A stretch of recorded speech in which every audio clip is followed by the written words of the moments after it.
corps have long controlled our lives, taken lots, and now they're after our souls. I've declared war not because capitalism's a thorn in my side or out of nostalgia for an America gone by.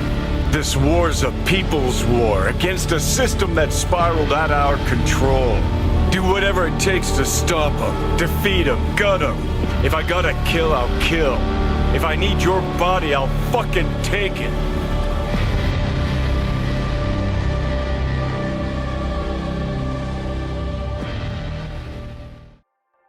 The cyberpunk genre blends punk culture and concepts of futurism to give us dystopian futures that deal with technology, society, and government. The most popular pieces of cyberpunk media tend to be set in societies dominated by powerful corporations, illustrating how unchecked capitalism erodes traditional values, creates wide class division, and dehumanizes us. Concepts such as transhumanism, capitalism, and enforcement of justice are also discussed in the genre in various ways. By the way, there's going to be spoilers and mentions of the following media, so after watching this video, make sure to experience at least one because they're all great pieces of media. Cyberpunk narratives often celebrate the resilience of the individual against oppressive systems. Characters like Officer K in Bladerunner and Johnny Silverhand in V in Cyberpunk 2077 navigate hostile environments by challenging authority and asserting their autonomy. These acts of resistance embody liberal ideals of personal liberation and self-determination, illustrating the intrinsic value of human agency and expression within authoritarian societies. Through their defiance, these protagonists inspire hope and fuel collective resistance against oppressive structures, like most ideals in leftist thought. Within the Cyberpunk 2077 universe, a major element of its plot lines revolve around how corporations go unchecked and subsequently keep the average person disenfranchised and at their mercy. Healthcare is hard to access, and the best is reserved for the rich through private companies due to having to pay for their fuel, ammunition, and how long it takes to transport you to the hospital. Sounds pretty familiar, right? However, the main corporate antagonist in the Cyberpunk game is Arasaka. Arasaka is essentially Amazon, BlackRock, and Lockheed Martin all mixed together times 10 in their universe. Despite having a near-complete monopoly on military, manufacturing, and assets, their next goal was to commodify the soul itself by uploading consciousness and killing the host. Karl Marx once wrote, yeah, you can stop the booing now. The things which until then had been communicated but never exchanged, given, but never sold, acquired, but never bought. Virtue, love, conscience, all at last enter into commerce. What can be more terrifying than a megacorporation commodifying your very soul? The only ones that are able to be immortal and live on and see their children live are the rich. Although Johnny Silverhand and the Cyberpunk 2077 universe are claimed to be neutral on capitalism, I disagree. I wouldn't venture so far as to claim Johnny Silverhand as a communist. However, he still has ideologies on government and corporations that put the punk in cyberpunk. Two main points that are used to argue that Johnny isn't anti-capitalist is his speech to V in the side mission Killing in the Name. Johnny's most famous monologue from the game is a speech about why he wants to eliminate Arasaka, which I put in the intro. Some fans use this speech to say that Johnny is not inherently against corpos and Arasaka because of capitalism. However, I interpret this quote a different way. While it is true that Johnny has a personal vendetta against Arasaka for personal reasons outside of economics, I believe that Johnny is speaking as a hot-headed punk rather than a political theorist. To Johnny, the issue truly isn't capitalism. It's the system that has spiraled out of control. It's the corpos buying farmland. It's Arasaka commodifying our memories and our very souls. He even claims that it's a people's war, which is a phrase popular in Maoist ideology. Now, of course, I'm not going to argue that Johnny was written as a die-hard Maoist who listens to Red Sun in the Sky. Rather, I'm saying that while Johnny is not overtly aligned to a specific leftist theory or claims to be a leftist, he himself is navigating through his own ideologies and moral codes that are still in that sphere. In many walks of life and politics, a lot of people don't change their mind or come to a radical conclusion unless something radicalized them. The Johnny in the past was a musician, rock star, druggie, and after finding out about Soul Killer and being a product of Soul Killer, he radicalized even more. The side mission, Killing in the Name, which is also a song from the left-wing band Rage Against the Machine about police brutality, is a quest used to argue that Johnny isn't in the leftist sphere. The entire quest revolves around tracking down the source of cryptic anti-capitalist and anti-establishment statements that are being uploaded to the net. Johnny acts smug and makes fun of V for investigating the source of the messages. At the end of the quest line, it's revealed that the messages are coming from a fortune-telling machine that has been plugged into the net. Johnny finds this hilarious, and you get more friendship points if you leave the fortune machine connected and uploading more quotes. Despite Johnny making fun of V's inclination to find the machine, he can't help but feel amused and intrigued. In a journal entry, Johnny states, "I'm curious about this Swedenborg Rivera. To write that kind of nonsense, you gotta have a good head. Humanity is nothing but a pyramid scheme hidden behind a facade of tears. Well, fuck me, what's this guy on, and where can I get some?" Johnny's diary entry and his reaction to the fortune machine statements themselves seem to contradict the narrative that Johnny himself is fundamentally opposed to leftism, or even rejects those ideals wholesale. To summarize this section, Johnny Silverhand and V are anti-government and anti-capitalist due to big corporations becoming the government itself. Corporatism and monopolies are a product of capitalism, so therefore Johnny and V oppose both. The plot of Cyberpunk 2077 and other cyberpunk media revolve around fighting back against the average person losing their soul and their rights to these corporations due to lack of wealth and lack of power. If Johnny is to be labeled as anything, he's an anarchist.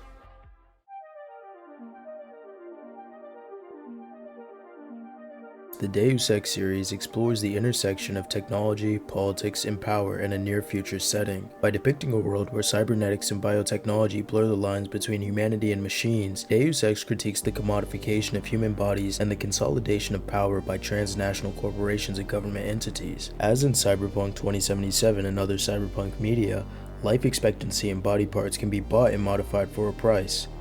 Characterized by high-tech, low life, the cyberpunk genre often talks about the divide between those who can afford these luxuries and modifications, and often focuses on the ones who suffer due to this system. In Deus Ex Human Revolution, the main character Adam Jensen is nearly killed but brought back to life and augmented to keep performing his duties. Much like Robocop, which I would personally classify as a cyberpunk piece of fiction, a person is revived and turned into a weapon without their consent in order to serve the interests of higher entities. Their bodies no longer have any agency, and they are indebted to companies that they didn't ask to be revived by. However, throughout the game you could choose to upgrade your cybernetics and modifications, or try to stay as human as you can. In one of the best twists of gaming, these cybernetics are turned against you if you choose to get an optional upgrade that is revealed to be a kill switch.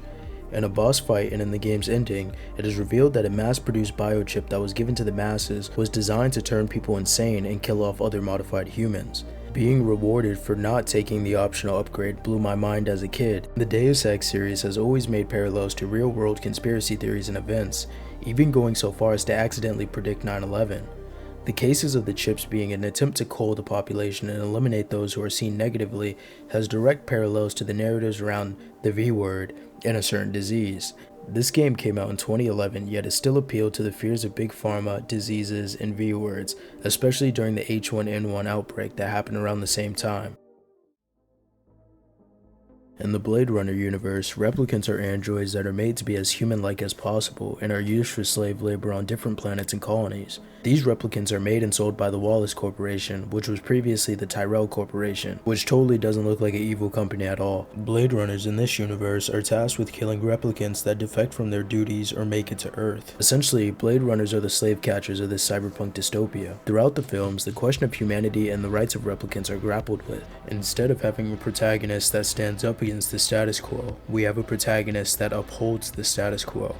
A major struggle for Officer K, aka Joe, in the movie is whether or not he should stick to orders or become more human and have empathy towards his fellow replicants. Officer K and other replicants even fit into Karl Marx's 4 types of alienation.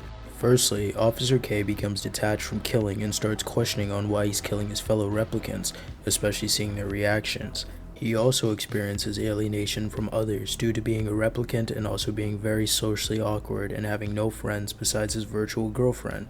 As I said in the Sigma video, this describes a lot of you.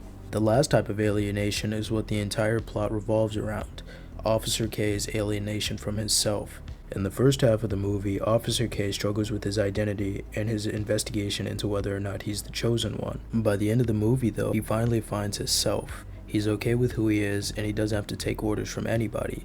He was made in order to be a commodity, a tool to be used, but by the end of the movie, he breaks that mold and finally dies a happy and free man. This brings us to our next section of what makes cyberpunk such a special political genre. What is a human? What makes us human? Is it possible for machines to feel? And this brings us to transhumanism.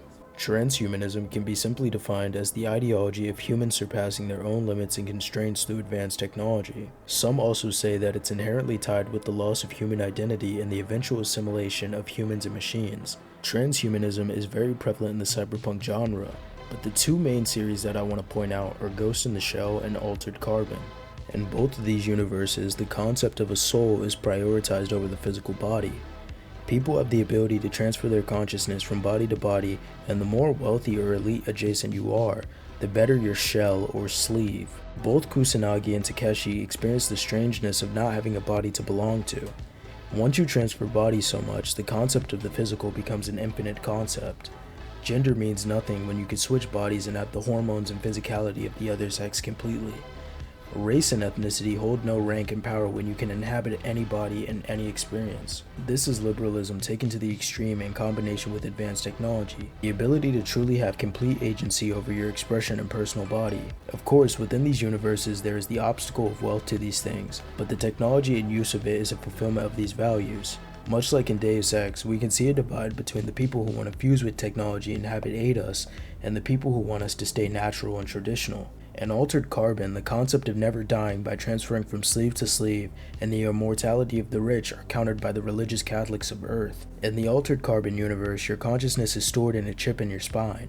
If you end up dead or killed, your consciousness can be transferred to a human body or a synthetic body. Murder victims are often brought back to testify if their chips aren't destroyed, but religious people have special status to not be brought back if they do not wish to be. Furthermore, the plot in Altered Carbon revolves around solving the murder of a Catholic girl who refused to allow her soul to come back and testify due to her faith. In the cyberpunk genre, transhumanism is common and its pros and cons are shown. Much like in Bladerunner or Robocop, a common question that is asked is how much technology can be integrated with mankind before we ascend to something else.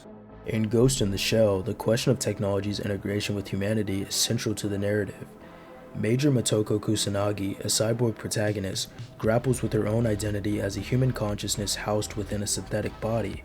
Throughout the series, characters discuss the ethical implications of cybernetic enhancements and artificial intelligence, with some advocating for the transcendence of human limitations through technological augmentation, while others fear the loss of their humanity. The concept of the singularity of humans and technology looms large.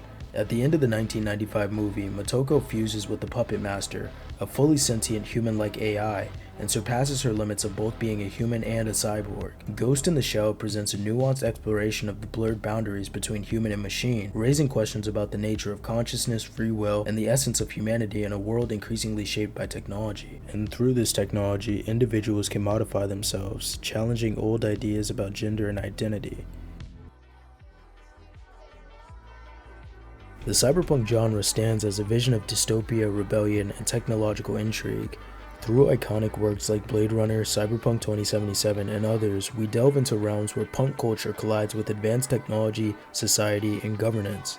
At its core, cyberpunk serves as a lens through which we criticize the excesses and pitfalls of unchecked capitalism. Megacorporations loom large, casting shadows of exploitation and dehumanization upon societies where traditional values crumble beneath the weight of profit margins. Yet, amid the bleak landscapes, there emerges a glimmer of hope embodied by protagonists like Officer K and V, and through acts of defiance and resistance, they champion the cause of individual autonomy.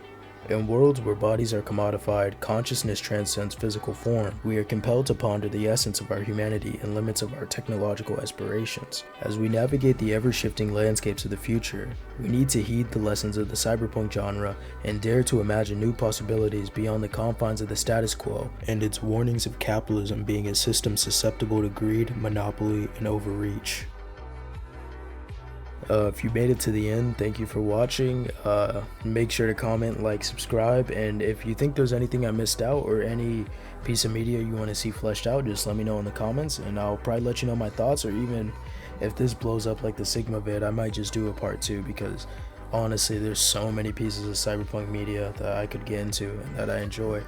But besides that, thank you, share the video, and I'll see you in the next video. Thank you.